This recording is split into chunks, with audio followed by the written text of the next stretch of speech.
আসসালামু আলাইকুম। Hello viewers, আজকের আয়োজনে রয়েছে পিঠা, অর্থাৎ তাল দিয়ে তেলের পিঠা তৈরির সবচেয়ে সহজ পদ্ধতি। পারফেক্টভাবে গোলা তৈরি সহ পিঠা বানানোর সবচেয়ে সহজ পদ্ধতি নিয়ে হাজির হয়েছি শুধু আপনাদের জন্য। তো দেখতে হলে আমার সাথেই থাকুন। তালের পিঠা তৈরি করার জন্য অবশ্যই তালের প্রয়োজন। তো এখানে আমি আগে থেকে জাল দেওয়া তাল নিয়েছি, তার সাথে নিয়েছি নারকেল কোড়া, এখানে নিয়েছি গুড়ের সাথে নিয়েছি চালের গুঁড়া। আর পিঠা বানাতে অবশ্যই চালের গুঁড়ার পাশাপাশি আটার প্রয়োজন। আটা নিয়েছি, খাবার লবণ নিয়েছি, সবগুলো উপকরণ দেখিয়ে দিলাম।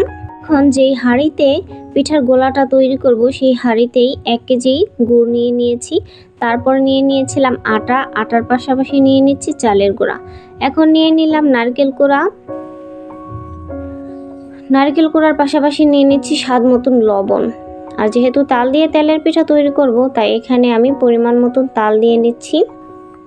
তালের পিঠা তৈরিতে তালটা কিন্তু একটু বেশি পরিমাণে দিবেন, না হলে তালের যে পারফেক্ট টেস্ট সেটা কিন্তু আপনি পিঠা খাওয়ার পর পাবেন না। তো এখানে পানি দিয়ে দিচ্ছি, পানি দিয়ে গোলাটা তৈরি করে নিচ্ছি। কালো পানি দেখে আবার আপনারা কেউ ভাববেন না এটা ময়লা পানি, আসলে এটা গুড়ের পানি। তো হাত দিয়ে কষলিয়ে পারফেক্টভাবে তৈরি করে নিচ্ছে তালের পিঠা তৈরির গোলা। তো আজকে তালের পিঠা তৈরির গোলাটা কিন্তু আমার শাশুড়ি মা করেছেন এবং পিঠাগুলো আমার শাশুড়ি মা বানাবেন। তো দেখলে বুঝতে পারবেন কতটা ঘনভাবে পারফেক্টভাবে পিঠার গোলাটা তৈরি করে নেওয়া হয়েছে। তো আল্লাহর রহমতে বিসমিল্লাহ বলে প্রথম পিঠাটা কড়াইয়ের মধ্যে তেলে দিয়ে দিলাম। আপনারা দেখলেই বুঝতে পারবেন কত সুন্দরভাবে পারফেক্টভাবে পিঠাটা তৈরি হয়ে গেছে। একদম ফুলকো মজাদার তালের পিঠা। তেলের পিঠা বানাতে বানাতে আমার শাশুড়ি মা অনেক গল্প করছিলেন। তার শাশুড়ি মায়ের গল্প আমার সাথে করছিলেন, অর্থাৎ আমার দাদি শাশুড়ি মার গল্প করছিলেন। আমার দাদির শাশুড়ি মা নাকি রাত ছাড়া তেলের পিঠা বানাতেন না, কারণ দিনের বেলা যদি পিঠা বানাতেন তাহলে নাকি মানুষের নজর লাগিয়ে দিতেন, আর মানুষ যদি তেলের পিঠায় নজর লাগিয়ে দেয় তাহলে নাকি তেলের পিঠা হতো না। তাই রাত ছাড়া নাকি তিনি পিঠা বানাতেন না।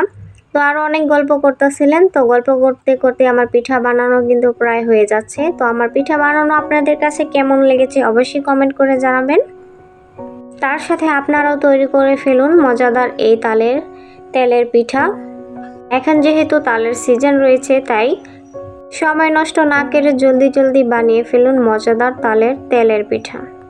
তো এখান থেকে একটা পিঠা আমি ভেঙে আপনাদের দেখিয়ে দিচ্ছি পিঠাটা কত পারফেক্টভাবে তৈরি হয়েছে, ভিতরটা কত সুন্দর সফটভাবে তৈরি হয়েছে। তো ছোট থেকে বড় সবাই অনায়াসে এই মজাদার পিঠাটি খেতে পারবেন। পিঠাটা কিন্তু খুবই তুলতুলে হয়েছে। এভাবে করে এই পিঠাগুলো আপনি 2-3 দিন ফ্রিজে রেখে খেতে পারেন। কে দেখালাম তাল দিয়ে তেলের পিঠা, অন্যদিন আপনাদের বানিয়ে দিব তালের অন্য কোনো পিঠা। ছাড়া তাল কিন্তু আপনি সংগ্রহ করে ডিপ ফ্রিজে রেখে দিতে পারেন 1 বছরের মতন।